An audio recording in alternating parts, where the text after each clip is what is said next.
আপনারা জানেন বিশ্ববিদ্যালয় আন্দোলনটি দীর্ঘ 1.5 বছর যাবৎ চলছে।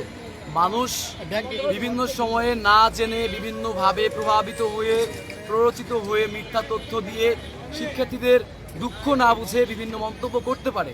বাস্তবতা হচ্ছে আপনারা দেখেছেন যে আমরা বিভিন্ন সময় রাস্তায় নেমেছি, আবার টেবিলে গিয়েছি, টেবিল থেকে ইউজিসি থেকে সচিবালয় ঘুরতে ঘুরতে আমরা ক্লান্ত হয়ে আবার রাজপথে গিয়েছি।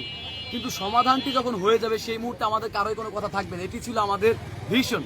এখন যখনই দেখতে পাই যে কোনো কালো ছায়া আমাদের এই যে অগ্রযাত্রা, সেই অগ্রযাত্রা বাধা হয়ে দাঁড়াতে যায়, ঠিক সেই মুহূর্তে আমরা মানসিকভাবে আসলে আর থাকতে পারি না, নিতে পারি না। যার ফলশ্রুতিতে শিক্ষার্থীদেরকে আসলে রাখাও যায় না ঘরে আটকিয়ে। আজকেও জানেন যে সকলের সম্মিলিত সিদ্ধান্ত ছিল যে আমরা একটি বড় গণজমায়েত করে সেখান থেকে হাজার হাজার শিক্ষার্থী একত্রিত হয়ে যমুনার দিকে হয়তো যাওয়ার একটা প্ল্যান আমাদের ছিল মনে মনে। পরবর্তীতে আমরা যখন সচিবালয় একদম স্পষ্ট করে বলে দিল যে মন্ত্রী পরিষদ বিভাগের নীতিগত অনুমোদনের জন্য পাঠানো হয়েছে, এটি হয়ে যাবে এবং হয়ে যাওয়ার পরে ভেটিংটা কালকের মধ্যে শেষ হলে বুধবারের মধ্যে সেটি উপদেষ্টা পরিষদে উঠানোর জন্য লিস্টেড করা হবে। লিস্টেড করে বৃহস্পতিবার অধ্যাদেশটির অনুমোদন হওয়ার একদম শতভাগ একটি আশ্বাস দিয়েছে তারা। হয়তো আইনি বাধার কারণে তারা বলতে পারে না ওই দিনই হবে, কিন্তু আমাদের কথা হচ্ছে যদি লিস্টেড হয়, যেহেতু এটি সরকারি নীতিগত সিদ্ধান্ত নিয়েছিল বিশ্ববিদ্যালয় করার, উপদেষ্টা পরিষদে গেলে অবশ্যই সেটি পাশ হবে এবং উপদেষ্টা মহোদয় সে আন্তরিক আমরা হয়তো বুঝতে পারি।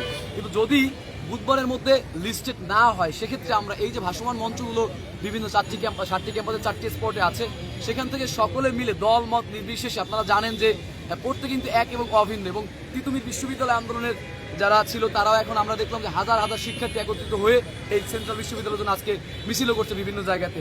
অর্থাৎ এই যে 7টি ক্যাম্পাসের 1.5 লক্ষাধিক শিক্ষার্থী, এই 1.5 লক্ষাধিক শিক্ষার্থীকে রাষ্ট্র যদি চায় যে মানসিক অশান্তিতে রেখে সবকিছু করবে, তাহলে আসলে আর সম্ভব না। কারণ আমরা ধৈর্য ধরতে আমরা এখন বাঁধ ভাঙা ধৈর্য ধরে ফেলেছি।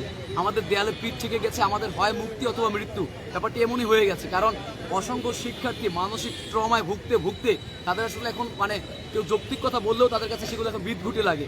এর জন্য আপনারা দেখেছেন যে গত 2 দিনে যে কর্মসূচি তারা পালন করেছে, সেখানে অসংখ্য শিক্ষার্থী উচ্ছৃঙ্খল কথাও বলছে, কারণ তারা শৃঙ্খলা থাকতে পারছে না, তারা মানসিকভাবে নিতে পারছে না।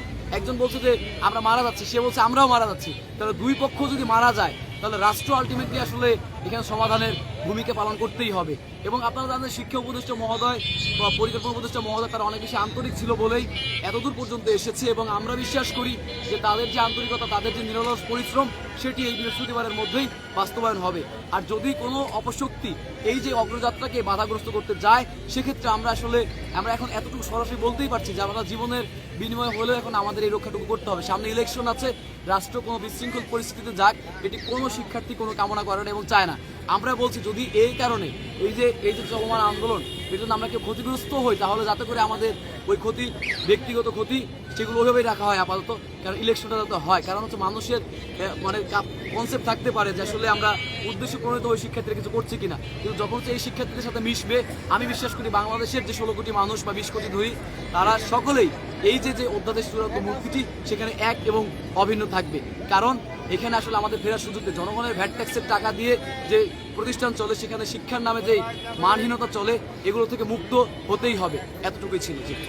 এই অধ্যাদেশ মঞ্চগুলো থেকে কিভাবে কার্যক্রম পরিচালনা করবেন আপনার পরবর্তী? অধ্যাদেশ মঞ্চগুলো আপনারা জানেন যে 4টি মঞ্চ যেহেতু হবে, সেখানে প্রত্যেকটি ক্যাম্পাসে অসংখ্য শিক্ষার্থী আন্দোলনের দীর্ঘ সময় যাবৎ লেগে আছে।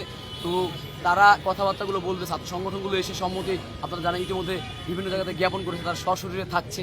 তো ভাইরা কথা বলবে, তো আমাদের ক্লাবগুলো আছে তারা কথা বলবে যে যদি কোনো প্রকার তালবাহানা করা হয়, সেক্ষেত্রে আমরা কীভাবে একতাবদ্ধ হতে পারি। এবং যেহেতু দীর্ঘ সময় যাবৎ, শুধুমাত্র যে 1.5 বছর যাবৎ চূড়ান্ত মুক্তির আন্দোলন করছি এমন না, এটি অধিমুক্তির পর থেকেই আসলে বিভিন্ন বৈষম্য নিয়ে সায়েন্স ল্যাব নির্বিঘ্নে আন্দোলন হয়েছে। তো এইগুলো থেকে যে চূড়ান্ত মুক্তিটা আসবে, যে মুক্তিটা আসলে কিন্তু উদযাপনটাও সেভাবে করা লাগবে আমাদের। আমরা তো সেটাকে স্বাগতম জানাতে হবে, আমন্ত্রণ জানাতে হবে। তো আমন্ত্রণ জানানোর জন্য হলেও সবার এক এবং অভিন্ন থাকতে হবে। এর জন্যই আমরা এই ভাসমান মঞ্চগুলো সবাই তৈরি করছি।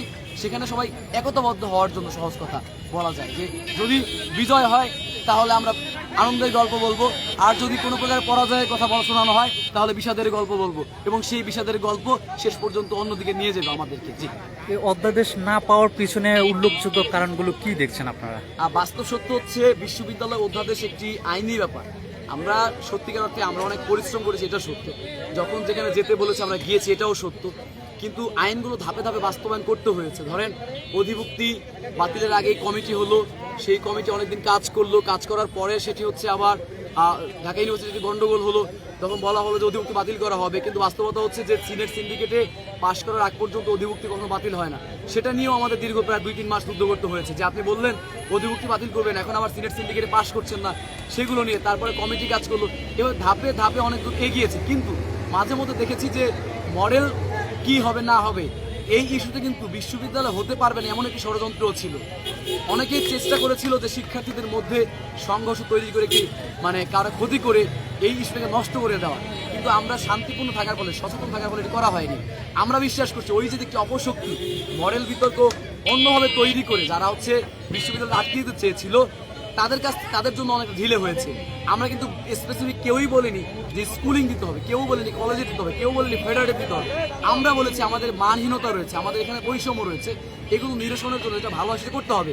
বিশ্ববিদ্যালয় মঞ্জুরি কমিশন তারা একটি রূপরেখা দিয়েছে, রূপরেখাটি চূড়ান্ত ছিল না, সেটি ছিল একটি খসড়া।